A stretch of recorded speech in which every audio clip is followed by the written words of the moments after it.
आनंद निदान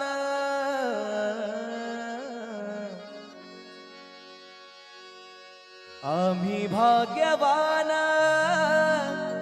आनंद निदान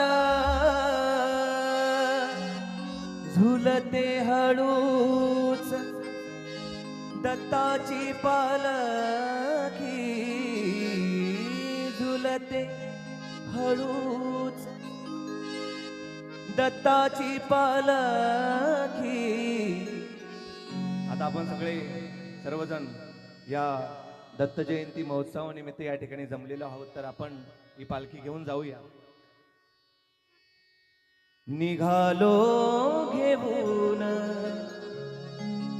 दत्ताची पालखी